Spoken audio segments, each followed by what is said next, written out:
Namo tassa bhagavato arahato sama sambuddhassa.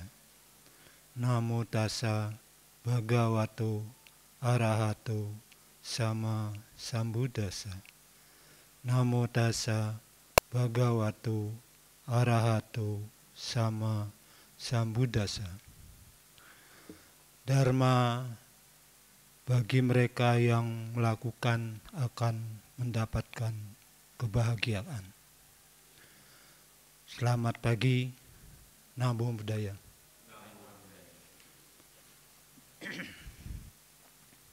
Saudara-saudara, Bapak Ibu yang berbahagia, dan hari ini kita bisa ketemu dalam keadaan sehat, sejahtera, dan penuh kedamaian. Hari ini saya akan menyampaikan apa yang saya dengar ataupun yang saya baca tentang makna asada dalam kehidupan sehari-hari, yang mana bulan ini masih dalam rangka hari asada. Hari asada termasuk hari raya yang dilaksanakan oleh Buddhis, di mana agama Buddha ada 4 hari raya, yaitu Magha Puja, Vaisakha Buddha, Asada, dan Kancina. Saudara-saudara, bahwa asada itu atau ashalha bermakna adalah merupakan bulan penanggalan Buddha dalam waktu Purnama Siddhi. Sang Buddha menyampaikan pembabaran Dhamma atau pemutaran roda Dhamma yang dihadiri oleh 5 biku yang setelah melakukan atau mengikuti pemutaran roda Dhamma tersebut menjadi sangha. Jadi lengkap bahwa ajaran Buddha yang disampaikan Buddha Gautama adalah mengandung istilah ataupun dikatakan sebagai tiratana. Itu 3 permata terdiri dari Buddha, Dhamma, dan Sangha. Buddha tersebut yaitu Sang Buddha. Dhamma yaitu ajaran yang sekarang kita baca seperti Parita dan juga ajaran-ajaran yang lain. Sedangkan Sangha adalah merupakan kelompok ataupun gabungan daripada biku. Seperti yang tadi saya sampaikan, 5 orang biku. Pada pokoknya bahwa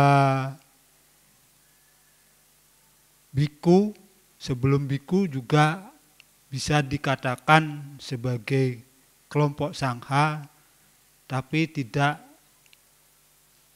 berjumlah 5 biku. Tetapi seorang petapa pun yang berjumlah 4 orang petapa bisa mencapai ataupun mendapatkan kesucian sehingga disebutkan sangha. Seperti yang tertera dalam Parita yaitu Sanghanusati, di mana Sangha siswa Sang Bhagawa yang bertindak baik, benar, lurus, patut menerima penghormatan. Di situ dalam Parita Sang Hanusati tidak ada sebutan biku atau biksu. Jadi kita semua sebagai manusia bisa mencapai atau menjadi murid Sang Buddha, mencapai sangha atau kesucian dengan syarat, tapi dengan syarat melakukan sila, juga sudah tertera dalam Parita, yaitu menghindari pembunuhan, pencurian, asusila, kebohongan, dan mabuk-mabukan. Dengan kita ataupun Bapak, Ibu atau saudara-saudara melakukan sila, kita bisa mencapai kesucian yang paling pertama atau rendah, mungkin itu namanya Sotapanna. Nah, yang lainnya itu nanti bisa mengikuti. Dengan kita mencapai kesucian tersebut, patut kita menerima penghormatan, ladang menanam jasa dari kebaikan tersebut. Di sini dalam Arya Sada tersebut disebutkan bahwa dengan pemutaran roda dhamma yang disampaikan Buddha Gautama, ada rintangan-rintangan ataupun sesuatu yang bisa menghalangi kita dalam perbuatan ataupun melakukan perbuatan sehari-hari, tetapi ada jalannya. Kita tidak selalu merasa bahagia, tidak selalu merasa tidak bahagia. Dari Sang Buddha sudah memberikan sesuatu jalan ataupun sesuatu wejangan di mana dalam kehidupan sehari-hari adalah pasti ada perubahan. Atau kerennya disebut anicca, ketidakkekalan. Dengan adanya perubahan tersebut, kita harus bisa melihat perubahan tersebut mau diikuti apa mau dihilangkan. Karena kita dalam keseharian pasti menemukan perubahan. Dengan perubahan tersebut seperti bahwa kita tidak senang berkumpul dengan orang yang kita tidak cintai. Artinya yang kita benci. Nah, di sini seperti hari ini ataupun dalam musim-musim sekarang cuaca dingin. Kalau malam dingin, mungkin siang juga dingin. Itu artinya kan juga tidak menyenangkan. Sehingga kita merasa tidak nyaman kalau berkumpul dengan situasi yang dalam keadaan dingin, pinginnya hangat. Padahal sebelum-sebelumnya saudara-saudara mungkin bapak-bapak atau ibu-ibu sudah masang AC.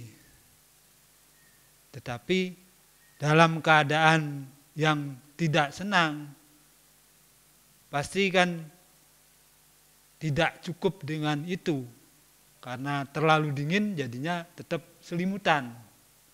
Pakai selimut. Seperti apa yang harusnya kita lakukan kan tidak perlu selimutan. Tapi dengan situasi yang tidak menyenangkan jadinya harus kita menghangatkan diri dengan memakai selimut kalau tidur.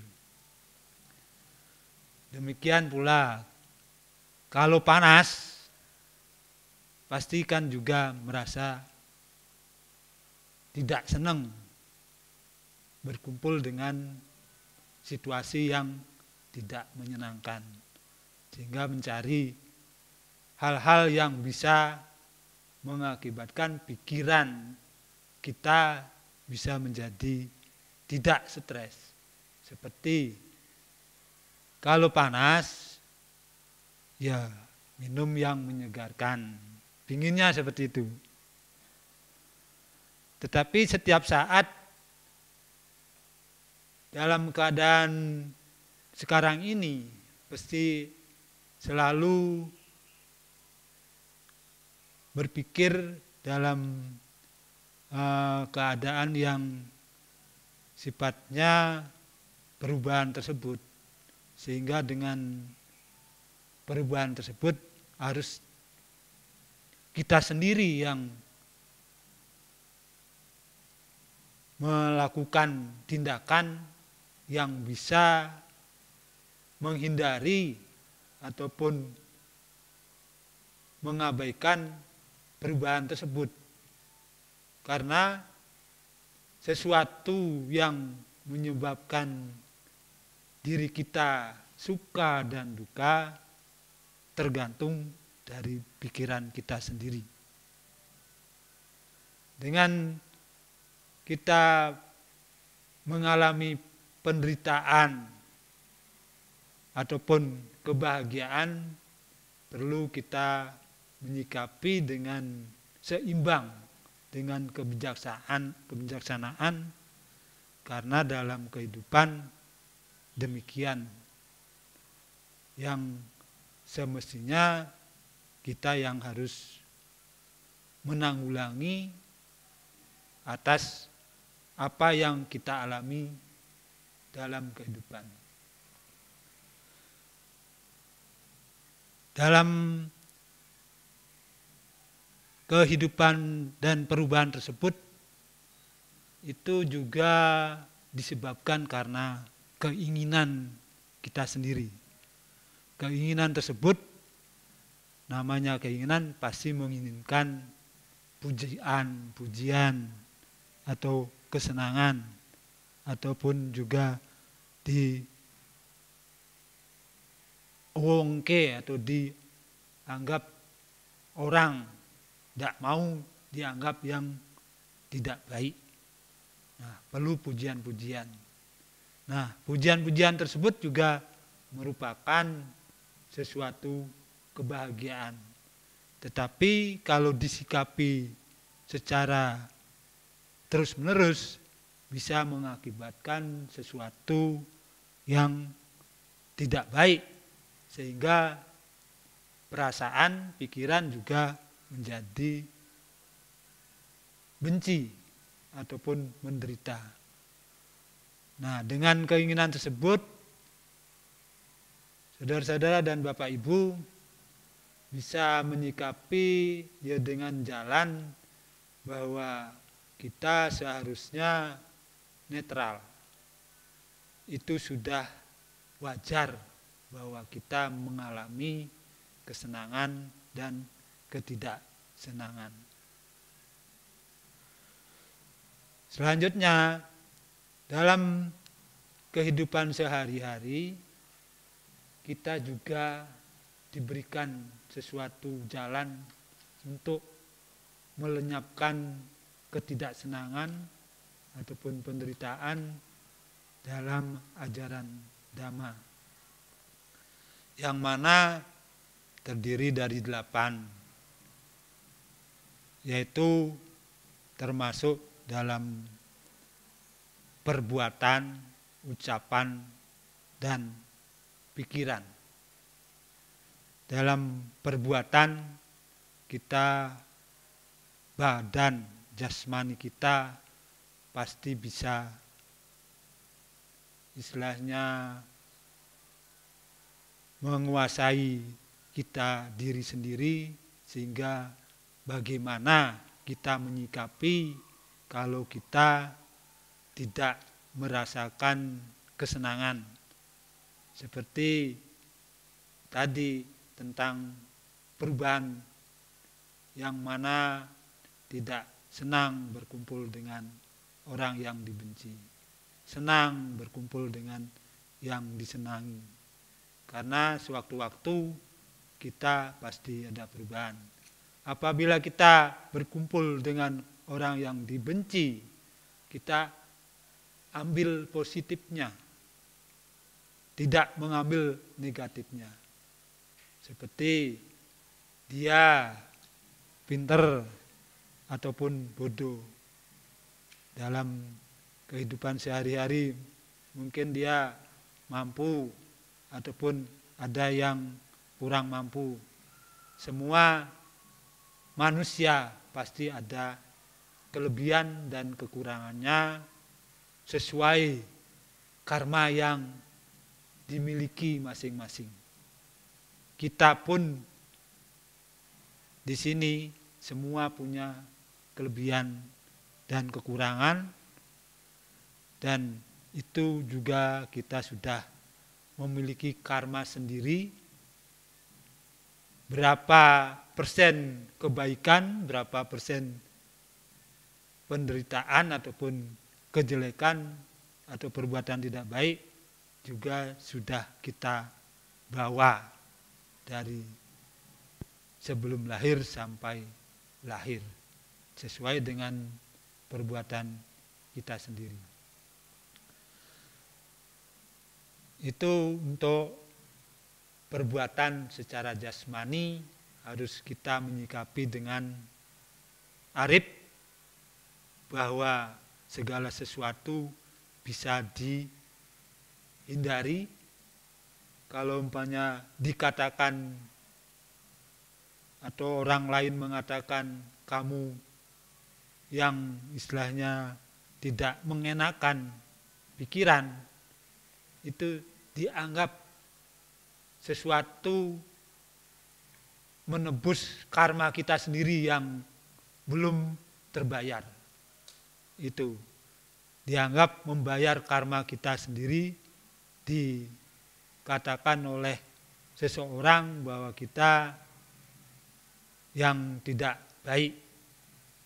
Namun itu pun tidak perlu dibalas dengan kejelekan, tapi dibalas dengan cara memberikan perkataan yang baik atau sesuai parita, yaitu dengan cara cinta kasih, seperti yang tadi dibacakan Karania Metta Sutta, sehingga di situ bermakna bahwa kita bisa melakukan hal tersebut secara aturan, tidak ngawur, tetapi sesuai dengan ajaran Buddha. Masalah ucapan ataupun yang disampaikan tadi untuk menghindari ataupun jalan untuk menghindari perubahan-perubahan tersebut adalah juga ucapan. Kita menjaga ucapan-ucapan yang tidak baik kepada orang yang kita senangi ataupun yang kita tidak senangi, termasuk juga kepada binatang. Ini sekupnya sudah makhluk hidup. Kalau kita menemukan ataupun mendapatkan mungkin binatang, kucing punya anak, anaknya diambil, mesti kan dia tidak menerima. Artinya dia tetap menginginkan agar dia berkumpul dengan orang yang dicintai, karena itu anaknya. Demikian pula seperti ayam, kalau anaknya utuknya diambil mesti juga tidak terima, karena juga tidak mau berpisah dengan yang dicintai, sehingga dia secara tidak langsung ngoyak atau ngabruk saudara. Itu sebagai contoh kecil bahwa perubahan seperti itu.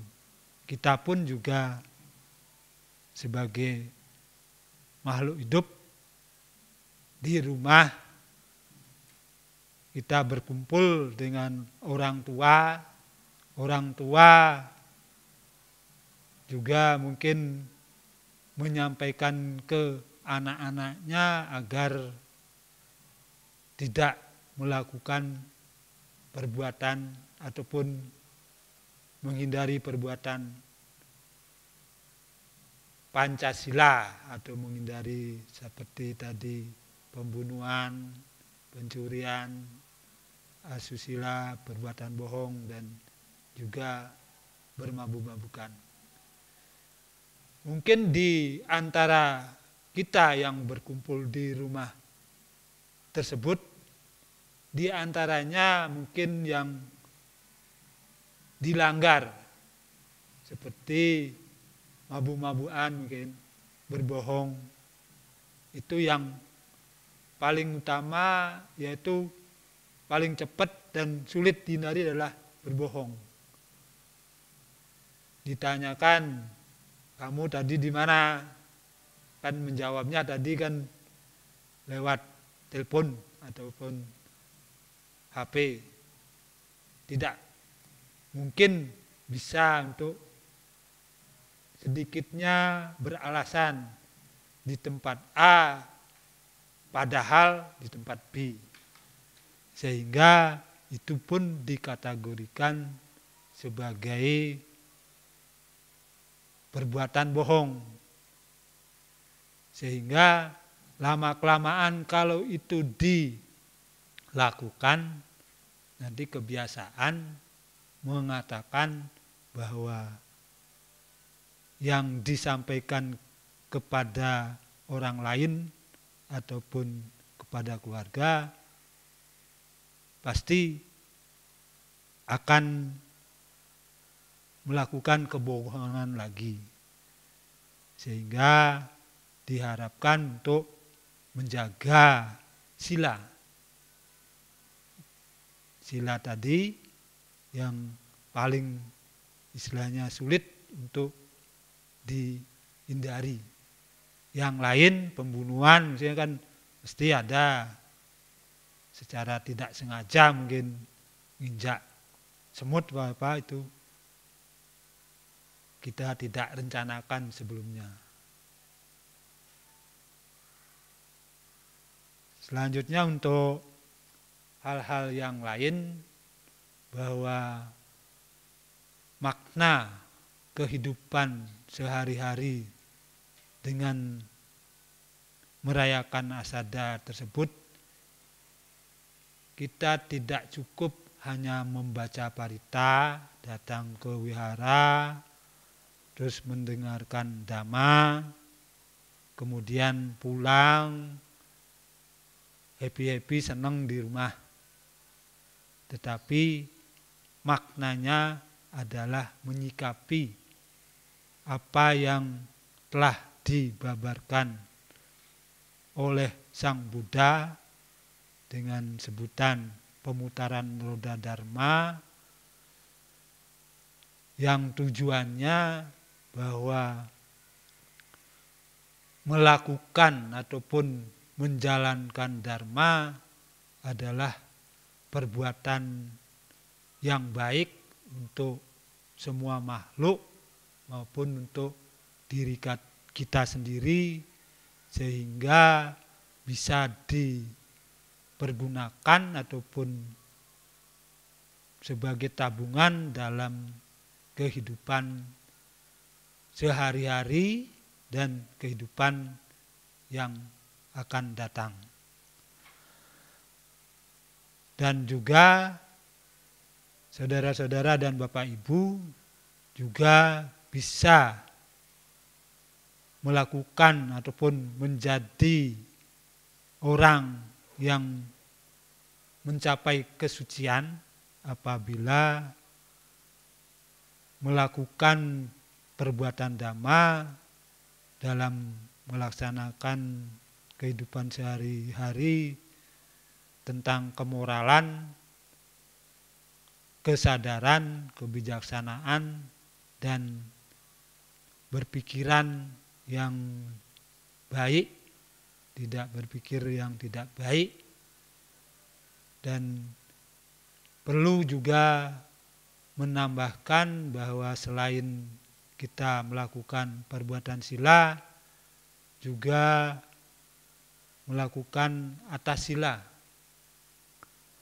yaitu makan setengah hari. Dengan kita melakukan makan setengah hari,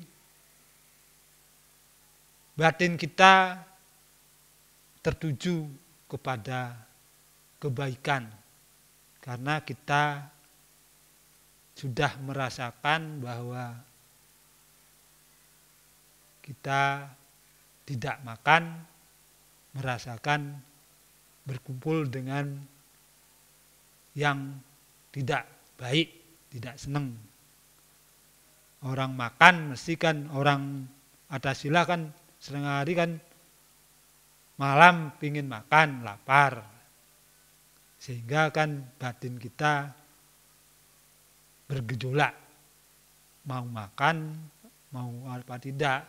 Karena kita sudah diajarkan dengan kita tidak makan setengah hari, sesuai dengan aturan jam 6 sampai jam 12 siang, itu perlu diikuti untuk melatih batin kita sehingga tidak menuruti kesenangan yang nantinya bisa untuk menjadi bahan ataupun sesuatu yang sifatnya menjadi kebiasaan dalam kehidupan sehari-hari. Tidak melulu memikirkan kesenangan, tapi kita juga mengikuti apa yang disebut juga penderitaan, karena penderitaan dan kesenangan juga tidak kekal. Kira-kira itu yang bisa saya sampaikan hari ini, apa yang sudah saya dengar dan sudah saya baca seperti itu, sehingga dengan penyampaian tersebut mudah-mudahan ada manfaatnya untuk Bapak dan Ibu serta saudara-saudara. Sekian, Sabe Sata Bhawantu Sukitata. Semoga semua makhluk hidup berbahagia. Sadhu, sadhu, sadhu.